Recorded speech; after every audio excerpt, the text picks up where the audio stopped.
We are now finally live. What up, cappers, trappers, and fellow low baggers? You are now tuned in to the No Worries Sports Capping Show.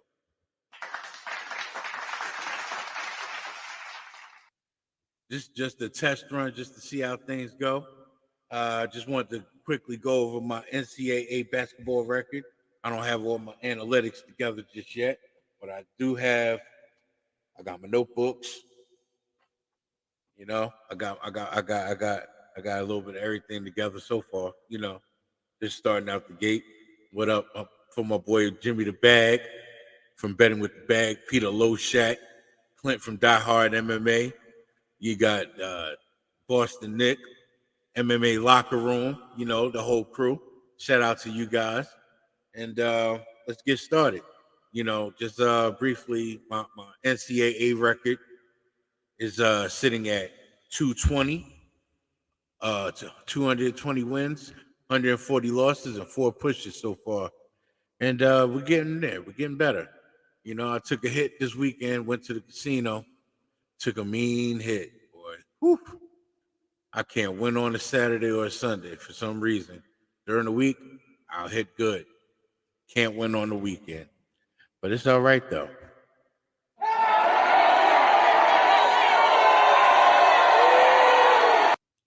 It'll get better. It'll definitely get better.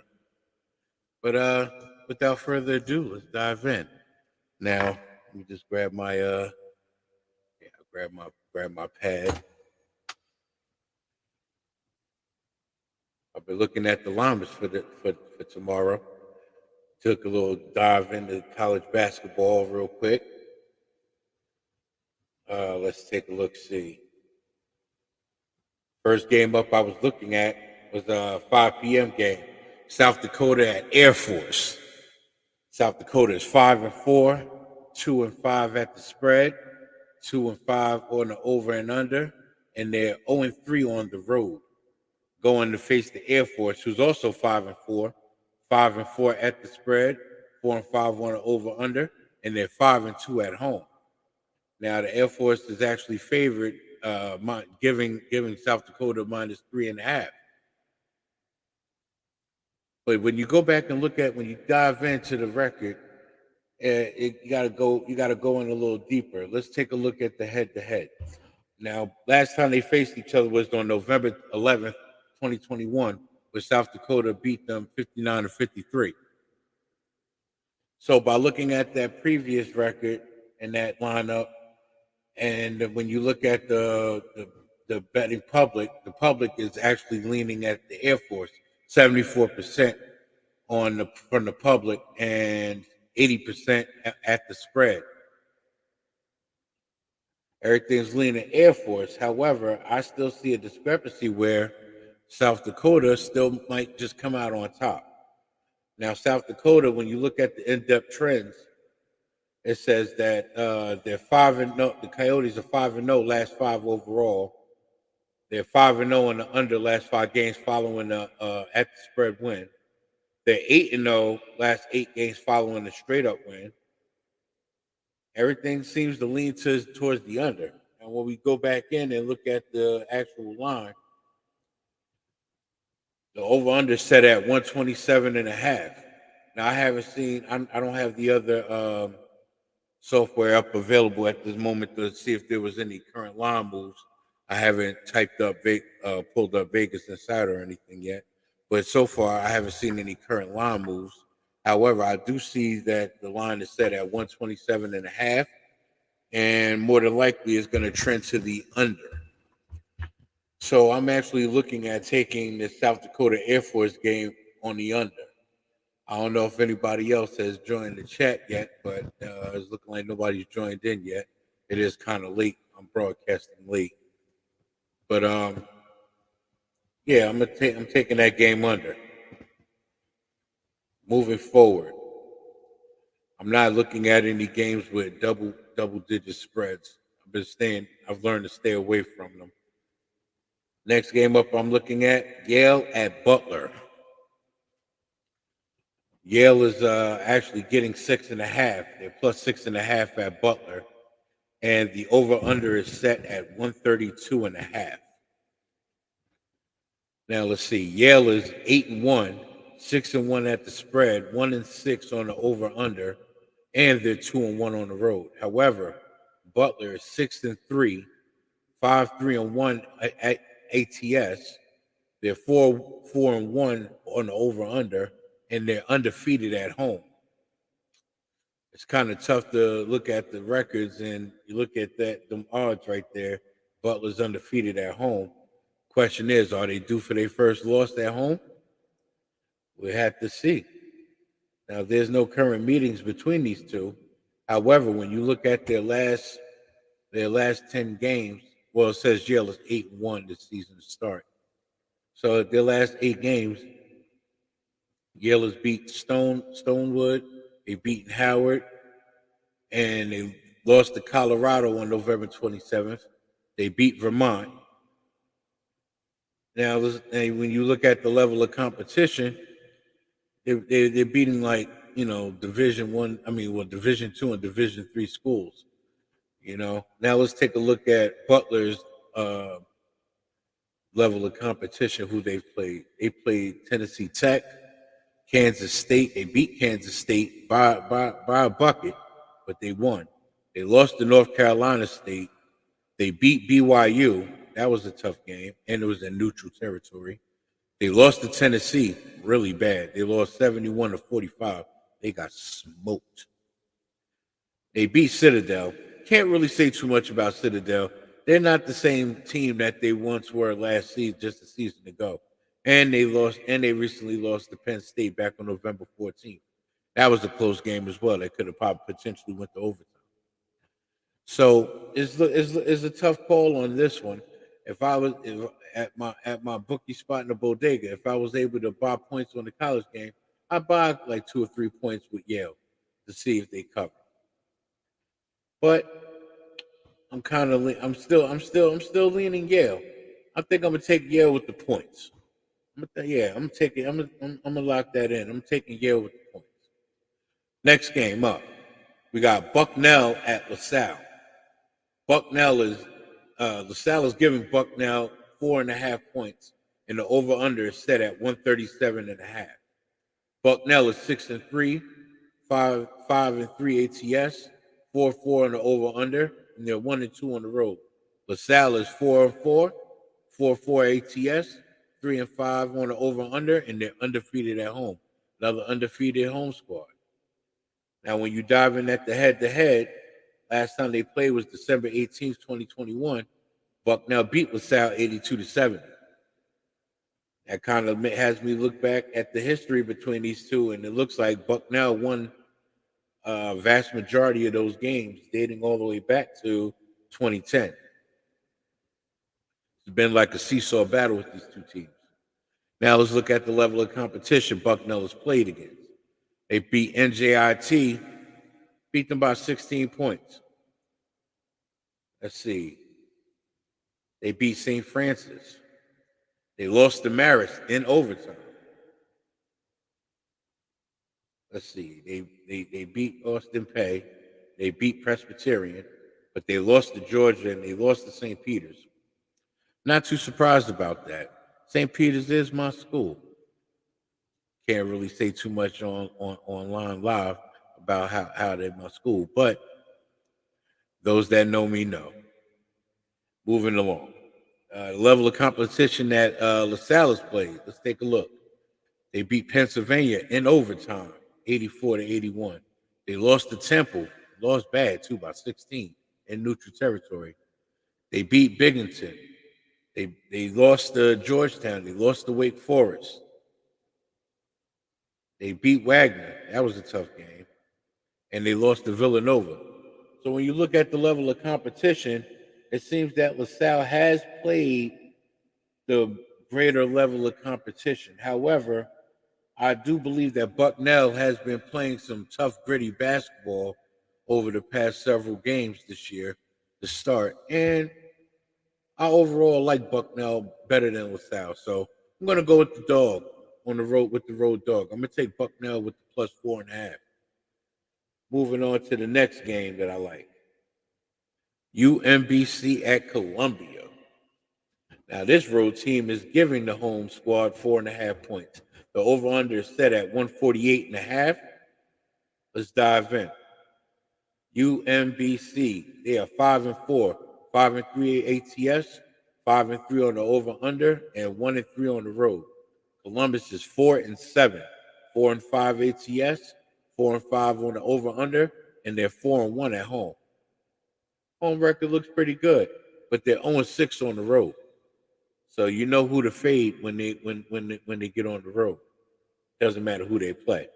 Last time they faced this squad was December 1st, 2021, and they blew them out, 98-60. Break out the KY and slow jams. Now let's take a look at the level of competition that UMBC has played.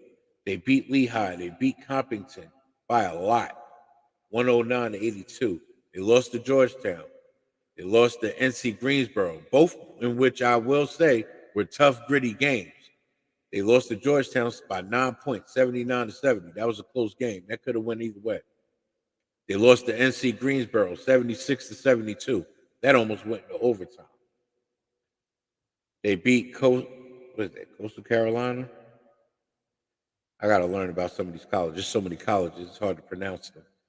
And they lost to Princeton. Now let's look at the level of competition that Columbia has played. They lost to Marist. They lost to Providence. They lost to Binghamton. They lost to Maine.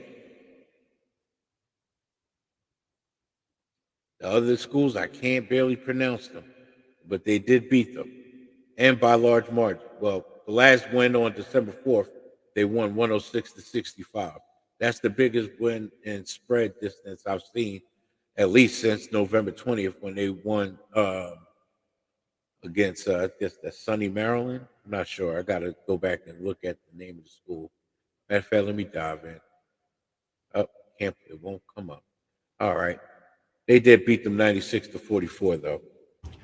But looking at the level of competition, it looks like UMBC has played the better level of competition and lost to the better level of competition, as my MMA cappers would say. So I'm taking UMBC with the 4.5 points. I might hedge it and take that money line. Take the way to Vig. Moving along. Eastern Carolina at UNC Wilmington. UNC Wilmington is giving ECU, Eastern Carolina, 4.5 points. The over-under is set at 134.5. Let's dive in. Eastern Carolina 6-3, 6-3 ATS, 7-2 on the over/under, and 0-1 on the road. UNC Wilmington is 6-3, 5-2, 2-5 on the over/under, and they're undefeated. They're 2-0 at home. Let's look at the head-to-head. Last time they faced each other was in 2020, where Eastern Carolina beat them 88-78 in overtime. Being that was almost more than 2 seasons ago, can't really build off of that. Let's look at what Eastern Carolina's been doing this year. Let's see. Let's see if I can check that out. They beat Campbell Fighting Camels, and they beat them 79-69, beat them by 10, back on December 2nd. They lost to South Carolina State. They lost to ODU. They beat Utah in neutral territory. They beat Toledo in neutral territory back on November 22nd and November 23rd. They lost to Indiana State. It seemed like they beat a better level of competition, but then they lost to basically bums. It's kind of hard to gauge where they are on that, Now let's take a look at UNC Wilmington. They beat Coastal Carolina. They beat Northern Texas. They beat Vermont. They beat Missouri State. They lost to Connecticut. They lost to Oklahoma. Somewhat better level of competition, but they're on a win streak. They're actually on a 5-game win streak. So my best bet right there, if I had a $50 free bet, I would take UNC Wilmington with the 4.5 points. Another tough game, but I'm gonna bypass it. I'm kind of on the edge about it. I'm not sure how to bet it yet, but I'm looking at St. Louis at Iona. St. Louis is coming in on the road. Excuse me. Coming in on the road, giving Iona 1.5 points. The over/under is set at 151.5. St. Louis is 7-2, 5-3 ATS, 5-3 on the over/under, but they're 0-1 on the road. Iona is 4-2, 4-2 ATS, 4-2 on the over/under, and they're undefeated. They're 3-0 at home. Last time they faced each other was back in January 8th of this year, where St. Louis beat them by 1 point, 68-67. It doesn't get no closer than that. That's why the over/under set at 1.5. Let's see. St. Louis beat SIU. They beat Tennessee State. They lost to Auburn. They beat Providence, but they lost to Maryland. They beat Memphis. They beat Murray State. They beat Evansville. It looks like they played the greater level of competition. Let's take a look at Iona. Iona beat Canisius by a lot, 90-60. They beat Niagara by a lot. Let's see. They beat Vermont. They lost to Hofstra. They beat Pennsylvania, but they lost to Florida and lost to Rider. That was back in March. I think that's preseason. They basically they got wins this year and they got losses, but the whole point about the wins and the losses is that it's not to the better level of competition, so to speak. So I'm leaning. I'm not gonna lock it in, but I'm leaning St. Louis with the -1.5. Moving forward, let's see. What do we have? I actually like this game right here. We got High Point at Furman. High Point is plus 12.5 underdogs to Furman. The over/under is set at 154.5. Let's dive in. High Point is actually 7-1, 4-2 ATS, 5-1 on the over/under, but they're 0-1 on the road. Where Furman is 6-2, 2-4 ATS, 3-3 on the over/under, but they're undefeated and they're 4-0 at home. Now it's potential that they could win, but not cover the spread because they're 2-4 ATS. That's why I'm I got a heavy lean on High Point with the plus 12.5. When you dive in and look at the last time they played each other back on November 30th of 2021, Furman beat them in overtime by 4 points, 74-70. It's a close-ass game. Now they're giving them 12.5, where High Point is actually riding a 4-game win streak and only had one loss in between that. Let's see, they had seven wins and one loss. They got one loss in between those 7 wins. And they played some decent schools. They beat Wolford. They beat Northern Florida. They beat Elon. They beat Tennessee State. They played some pretty good schools. Who was that? They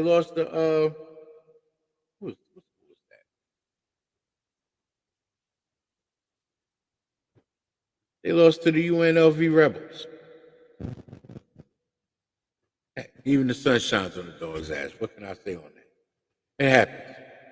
Let's look at Furman. They beat South Carolina State. They beat Appalachian State. Who is this? Okay, not popping up. There's another school they beat, but I can't get their full name. But I only want to guess who it is, but they blew them out. They beat South Carolina. They lost to ODU. They lost to Penn State. They beat Belmont. Somewhat better level of competition. The level of competition is damn near even between these two squads. And it seems like they play each other kind of gritty and rough down the stretch when they do play each other, when you look at the metrics. So for that play, I'm locking that in. I'm taking High Point with the plus 12.5. Let's move along. Here goes my game of the night right here. This is the game right here. We got Illinois at Texas. Texas is giving Illinois 2.5 points.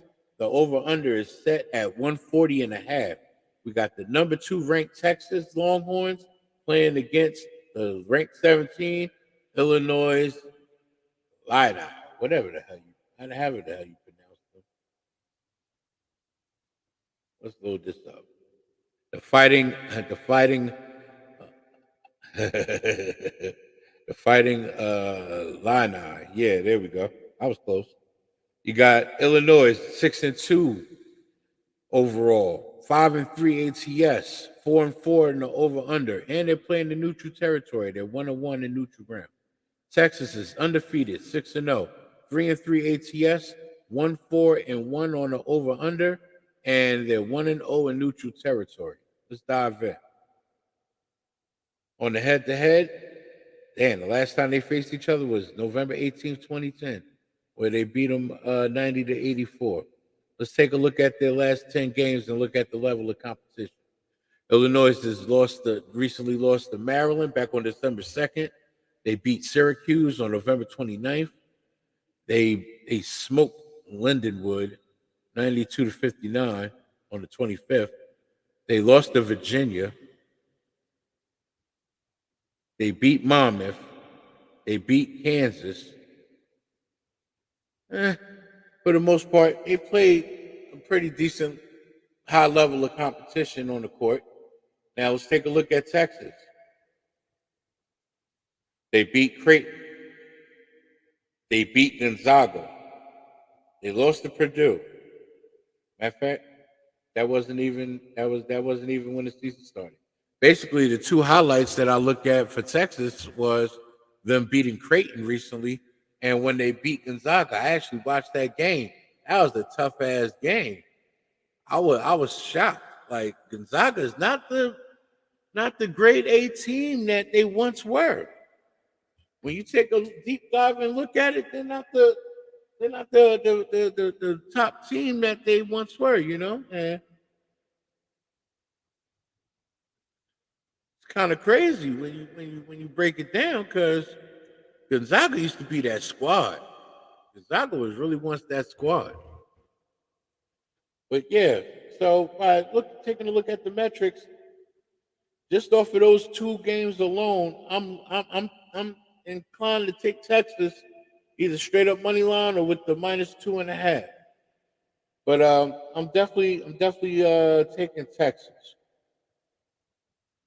Now, as far as all the other games on the lineup, I don't have full lines up for some of these games, so I'm not even going to get into it.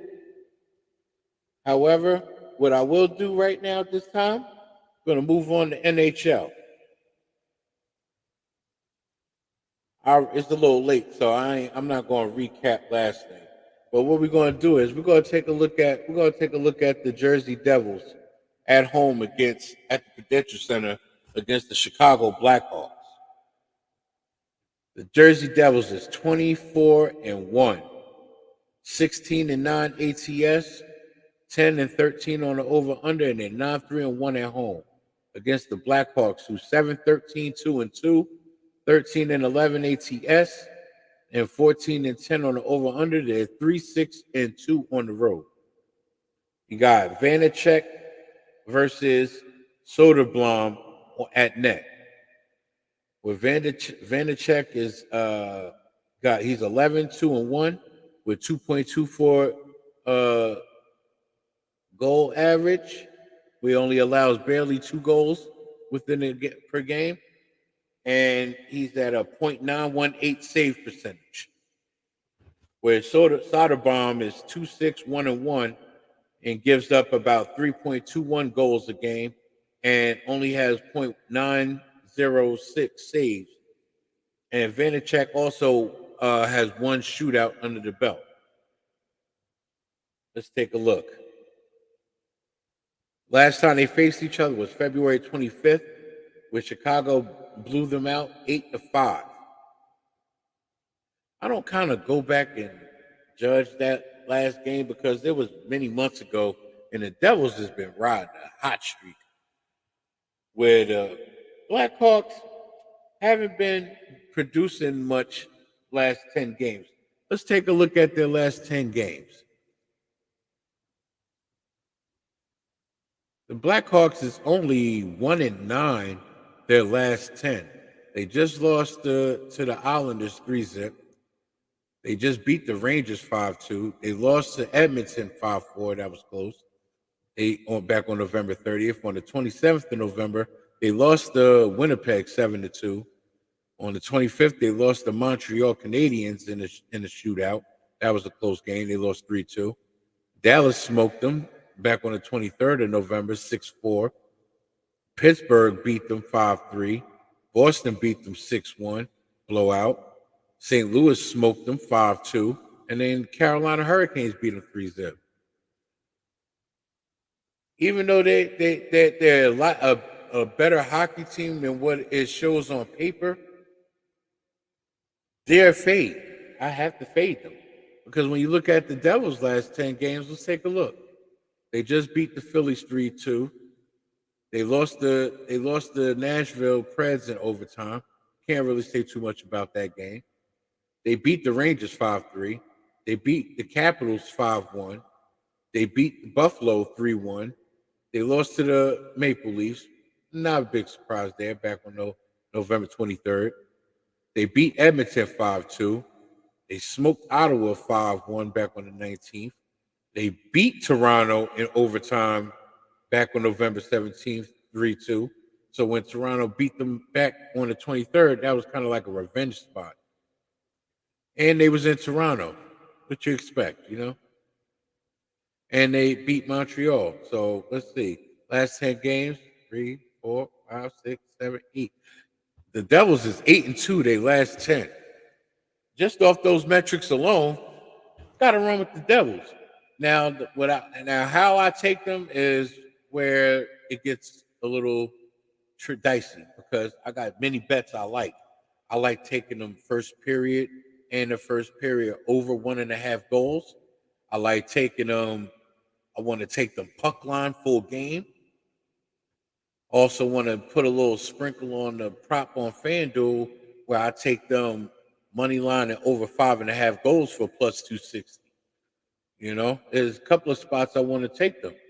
You know what?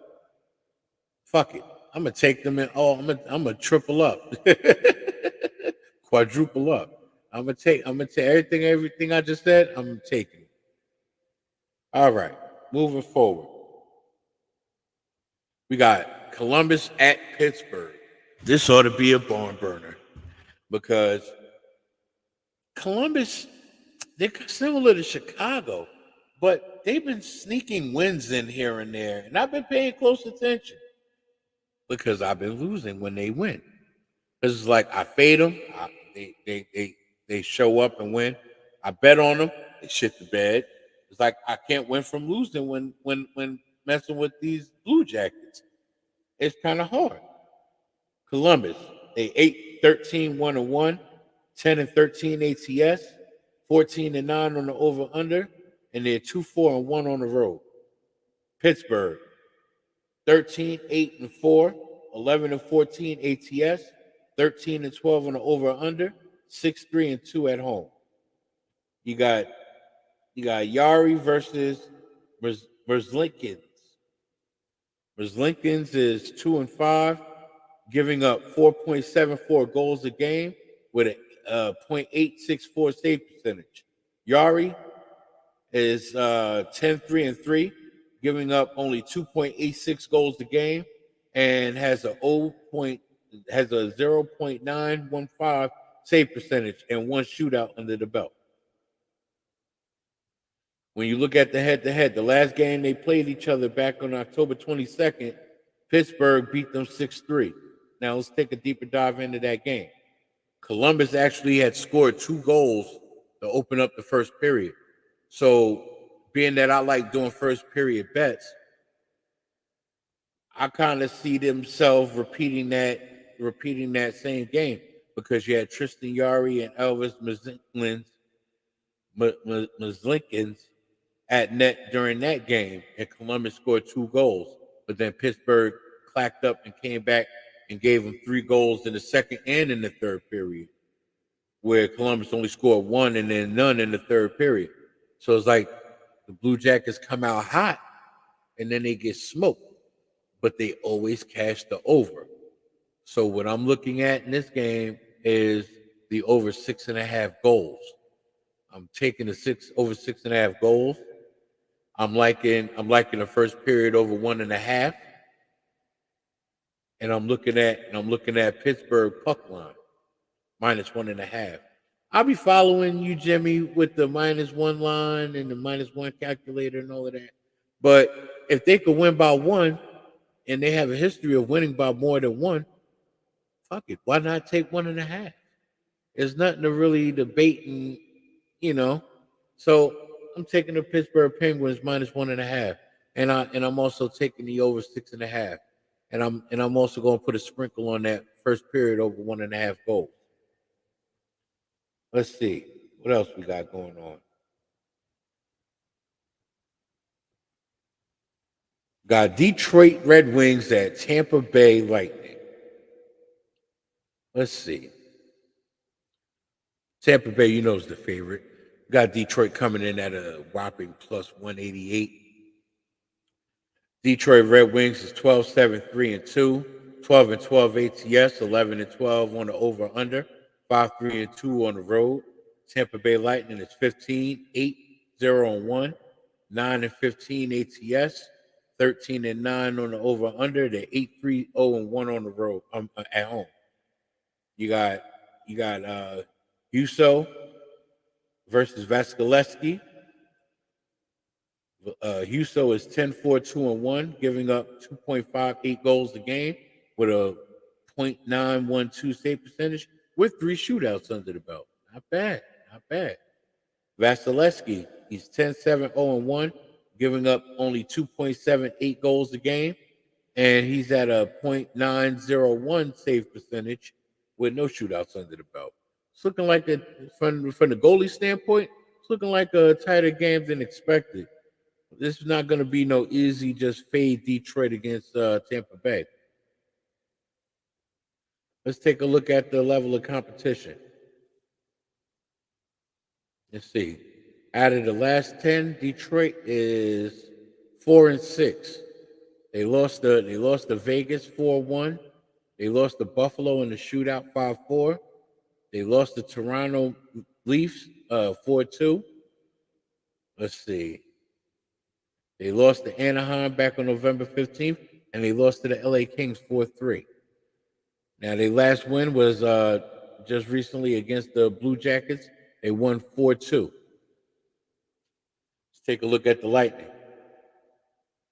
Tampa Bay just beat the Leafs in a shootout 4-3. They beat the Flyers 4-1. They lost to Boston 3-1. They beat Buffalo in the shootout 6-5.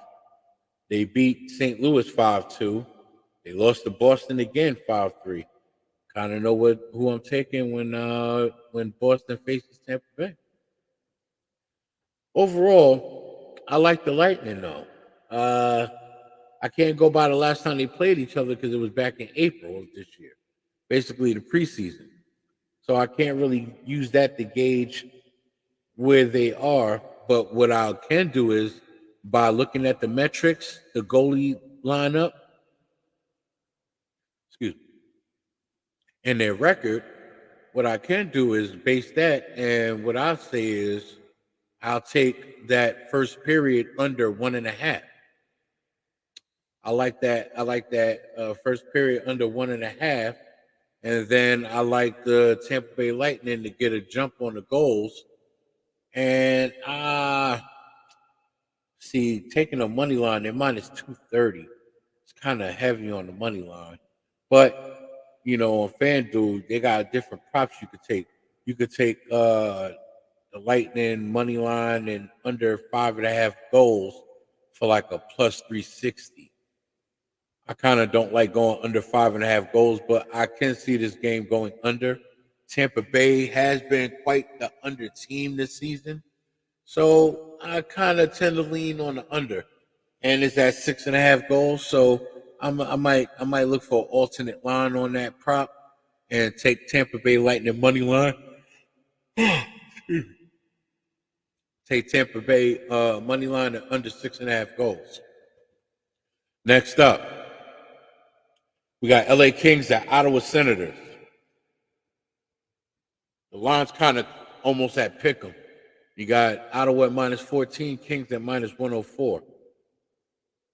Kings is 13-10-4, 14-3 ATS, 16-9 on the over/under, and they're 6-5-2 on the road. Ottawa Senators is 10-13-1, 14-10 ATS, 9-15 on the over/under, and it's 6-7 at home. You got Jonathan Quick versus Talbot. Jonathan Quick is 8-7-2 with a 3.33, giving up 3.33 goals a game with a .888 save percentage with one shootout under the belt. Talbot is 4-6, giving up only 2.5 goals a game and .919 on a save percentage. Let's look at the head-to-head. Last time they played each other was on November 27th, where Ottawa beat them 3-2 in overtime. That was a tough game. I'll give them credit on that. Let's dive in that game a little deeper. Now the full game went under, and they had Cam Talbot and Jonathan Quick at the helm. Okay, so far what I'm looking at is a trend to the first period under 1.5 goals between these two. That's one angle I could take for a bet. Ottawa actually won that first period. Being that they're considered the underdogs at home, I could take Ottawa first period plus a goal and under 1.5, and they should cover that.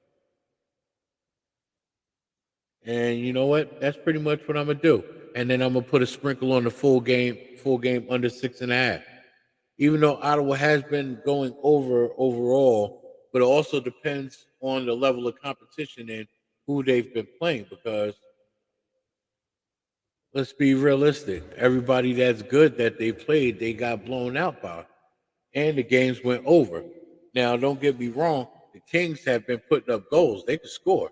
This game could creep on the over.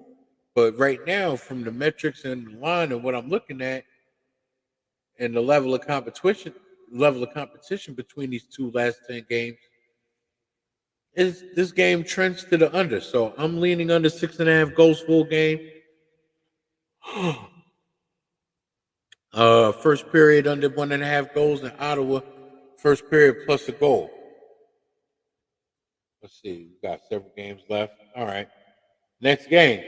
We got St. Louis Blues at New York Islanders. New York Islanders is -164.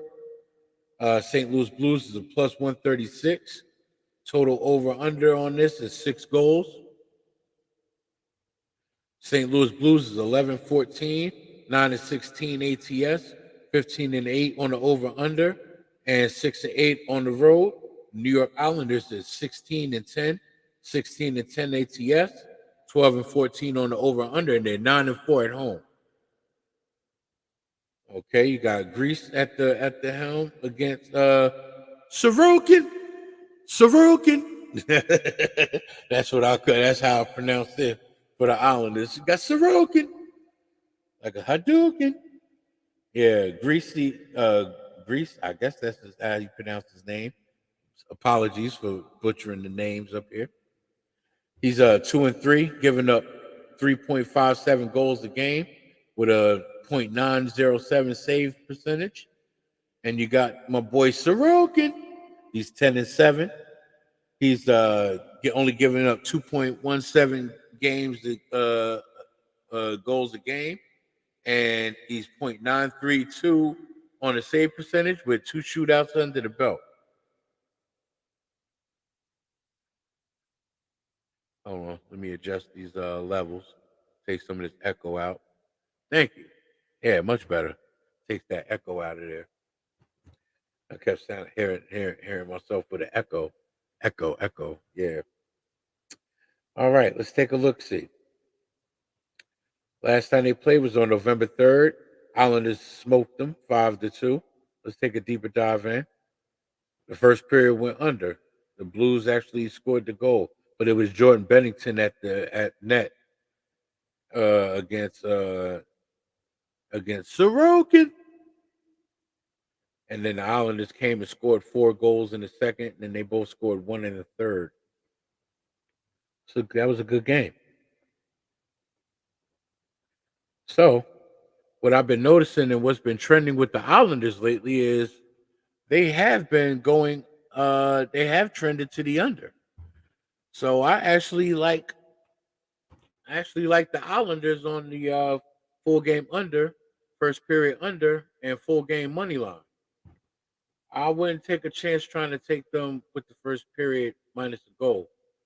They could do it, but looking at the metrics and what I'm used to seeing, I don't see that happening. It's been a lot of 0-0s in the first period when they playing different teams. So, and I know they play to their level of competition. So I'm gonna stick to my guns and I'm gonna take the first period under 1.5 goals, full game under 6, and the Islanders full game money line.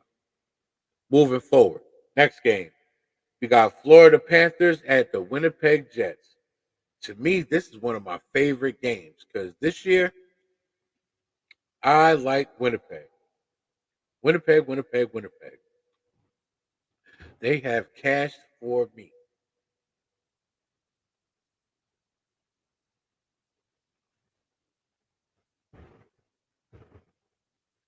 Winnipeg, excuse me, sorry about that. I was hearing stuff. Winnipeg has cashed for me. Florida Panthers, they're 12-9-3-1, 8-17 ATS, 15-8 on the over under, 6-7-1 on the road. Winnipeg Jets is 15-7-1, 14-9 ATS, 7-14 on the over under, and 9-3 at home. You got the goalies Bobrovsky and Hellenbeck at the helm. Bobrovsky is 4-6-1, giving up 3.84 goals a game with a .878 save percentage. Hellenbeck is 12-5-1, only giving up 2.27 goals a game with a .931 save percentage and 3 shootouts under the belt. This is a pretty good matchup right here. I really like this. Technically, to me, this would be like my game of the night on this pick right here because I got some bets that I got a couple bets on this game that I feel will not lose because I haven't lost on it. Haven't lost on these bets with these guys yet. Now I can't go by the last time they played each other because it was back in April 15th. So let's take a look at their last 10. Last 10 games, Florida. What's it? 1, 2, 3, 4. Last 10 games, Florida is 4-6 in total. They're on a 2-game win streak. And then they lost 3 before that, won 1, lost 3, and won 1. So every one they was winning, they was losing 3, win 1, lose 3. Now they're on a 2-game win streak. Let's take a look at Winnipeg. Winnipeg is actually 8-2 in their last 10 games. They are on fire. Yeah, back on the 2nd of December, they lost to Columbus. Even the sun shines on the dog's ass. It happens. You know. But Winnipeg just beat Anaheim 5-2 on the 4th. And they beat Colorado, smoked them 5-0. Beat Chicago 7-2, no surprise there. Gave Dallas a run for their money and beat them in overtime 5-4. They lost, excuse me. Okay. 7-3. They lost to Minnesota. M looked like a W. My bad. They lost 6-1 to Minnesota. They was on a run. Either way you go about it, I like Winnipeg in this spot. Now, how we take Winnipeg is where it gets a little dicey. Now, how I like to take Winnipeg, I like taking Winnipeg first period plus a goal, first period over 1.5 goals. Now, when we go back and look at this over under, is at 6.5. I see that. I see goals getting put up. So for the greater good of the kingdom, I'm leaning Winnipeg across the board. Even though Florida is on paper the better team, they are considered the better team. I like Winnipeg in this spot. I like Winnipeg first period plus a goal, first period over 1.5 goals, and I like them full game money line. Now, how you like those that? Moving forward, we got Toronto Maple Leafs at Dallas Stars. Dallas is a minus 102. Toronto Leafs is minus 118. The over under is set at 6.5 goals. You got Murray at the helm versus Ottinger. Glad to see Ottinger back and healthy. Because when they got those backup goalies in, games are dicey. Now the Leafs, they are 15, 5, and 6, 10 and 16 ATS, 8 and 17 on the over under, 7, 3, and 3 on the road. Dallas Stars are 14, 6, 3, and 2, 16 and 9 ATS, 12 and 10 on the over under, and 7, 2, 1, and 2 at home. Murray, 5, 1, and 2 overall, giving up only 2.63 goals a game and a .921 save percentage. Ottinger, 9-2, 2 and 1, only giving up 2.51 goals a game with a .917 save percentage and 2 shootouts under the belt. Take a look at the head-to-head. They recently last played each other October 20th. They played each other on my birthday. I don't celebrate my birthday no more, but October 20th was the day I was born. There, I said it. Okay. Now, Toronto beat Dallas 3-2 in overtime back on October 20th, but Dallas had Scott Wedgwood at the helm, and Toronto had Samsonov at the goal at the helm. So I can't really go too much off of the competition that game due to the goalie situation, because I think, if I'm not mistaken, Ottinger was hurt and out at that time, and they didn't have their regular top goalie at net as well for the Leafs. So, but the game did trend to the under. When you look at their last several games playing each other going back, their games do trend to the under. They do trend to the under. And that's pretty much where I'm leaning with it. I'm liking the first period under. Full game under 6.5 goals. And I'm leaning Dallas Stars money line. I think Dallas could pull it off at home. I think they could pull the win off at home against Tampa Bay Lightning. Not saying it's going to be easy, because you got Austin Matthews, John Tavares, William Nylander. They got a pretty solid squad. Excuse me. They got a pretty solid squad. But then you got Jason Robertson, got Rupert Hintz, got Joe Pavelski. These guys, they're averaging double-digit DraftKings points. They're scoring, averaging goals a game. Rupert Hintz dropped 2-3 goals the other night by himself, single-handed. You know how many DraftKings points that was? Let's go. Moving forward, we got our last 2 games of the NHL. We got Carolina Hurricanes and Anaheim Ducks. Carolina is minus 275 on the money line. Anaheim is plus 220, and it's set at 6 goals. Let's dive in. Carolina is 14, 6, and 5, 11 and 14 ATS, 9 and 15 on the over under. They're 9, 3, and 4 on the road. Anaheim Ducks, 6, 17, 1 and 2. They're 10 and 16 ATS, 12 and 14 on the over under, and they're 4 and 6 at home. Got Joe Gibson at net against Kochetkov for the Hurricanes. Kochetkov is 5-1 and 3, giving up 2.27 goals a game and a .919 save percentage with a shootout under the belt. Joe Gibson is 4-12, 1-2, giving up 3.98 goals a game. I would say giving up 4 goals a game with a .896 save percentage.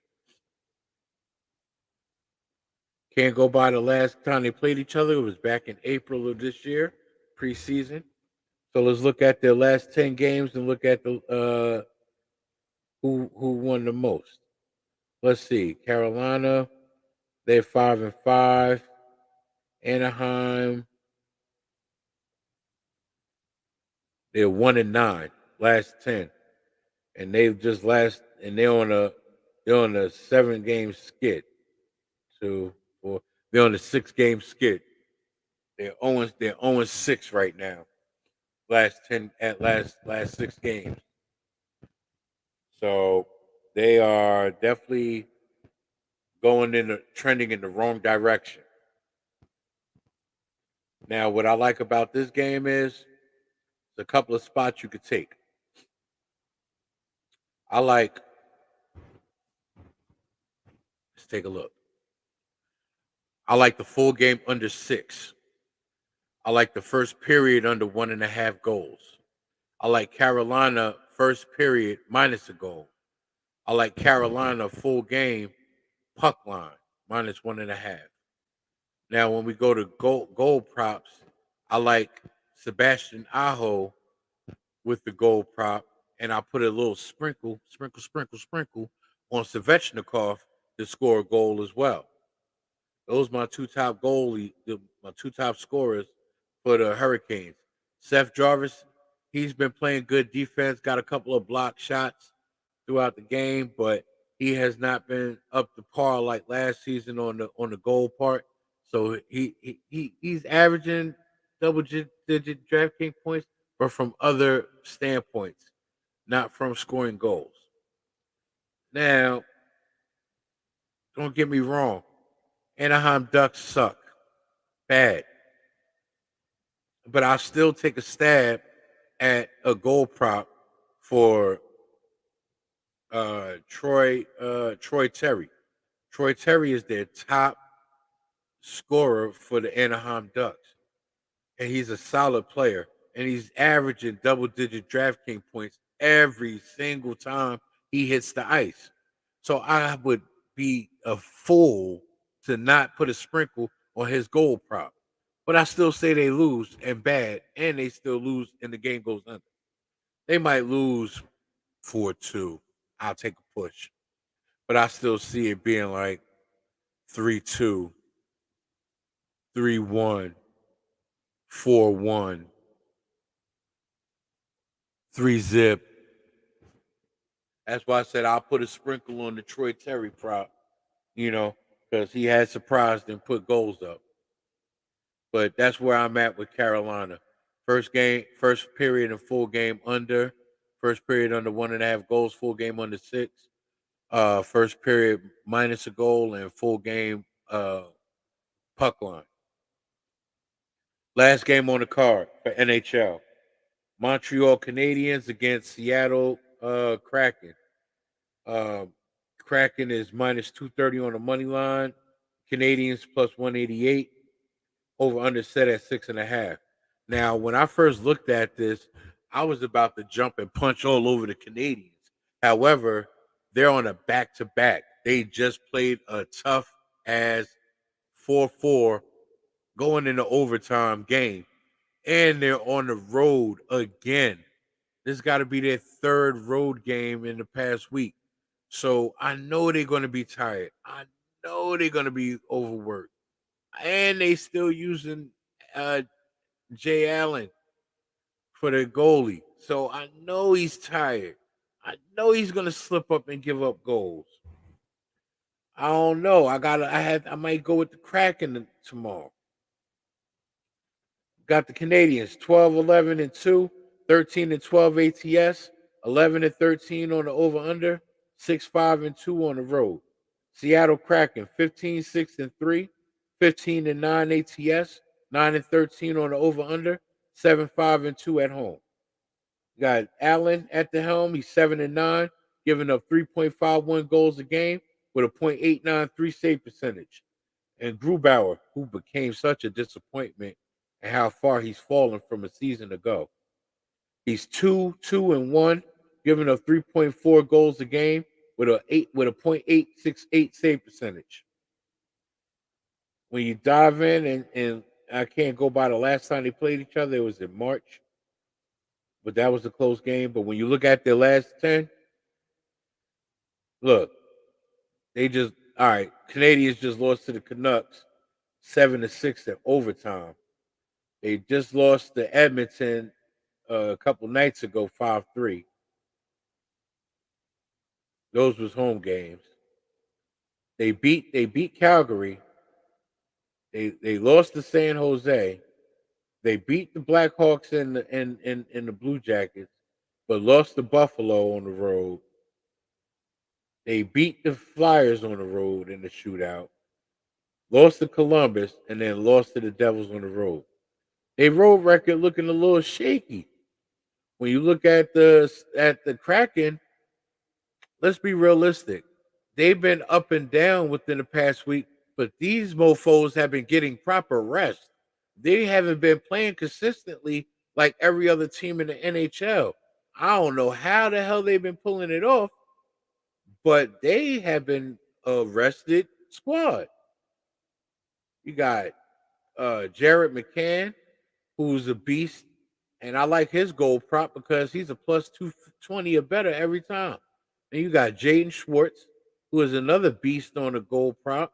He's like averaging plus 250 on the line every time on the goal prop from on DraftKings. You know, and you got Nick Schwartz. He's another goal prop. That's like a plus 350. Like these are the top scorers, and then you can't forget Jordan Gordo or Gorday. Sorry for pronouncing his name wrong, but he's a beast too. Like I know these scorers, you know. And then you got Wellingberg, another scorer, Burakovsky, Andre Burakovsky. That's another sniper on the low. Like these Seattle Kraken got a decent ass squad. Like these ain't no slouches or boys to sleep on this year. You know, they still a new team, but so is the Vegas Golden Knights. Let's not forget, Vegas only a couple years old. They still babies. They damn self. You know, can't sleep on these expansion teams. Now Seattle just recently lost to Florida. Granted, all right, that happens, and that was on the road. But they just had three. They just had two back-to-back road games. They beat the Capitals on the first and lost to Florida on the third. Now on the sixth, on the fifth, sixth, the sixth, they back home. They had two. They've been having a day or two in between. They had a day's rest. And then another day's rest. So it's like they're getting days rest in between because they won at home on November 29th against the Kings, and that went into overtime. That was a 9-8 game. That's a lot of fucking goals scored. Shit. And they had a day rest, and then back on the first. Boom. Day rest. Back on the third. Boom. Day rest. Back on the, now they had 2 days rest. Like, come on. You can't go wrong. Can't go against that. So, with that being said, I'm taking the Seattle Kraken full game money line. I'm taking them. I still say goals get scored. I'm leaning full game over 6.5 goals, Seattle Kraken money line. And I'm liking that first period over 1.5 goals. Now that's my full cap report for NHL hockey and NCAA basketball. Am I going to touch the NBA? It's like 3:30 in the morning. I gotta get rest. I gotta get up, and I got work. It's only 3 NBA games. Okay, I ain't gonna cap the NBA. We're gonna wrap this up.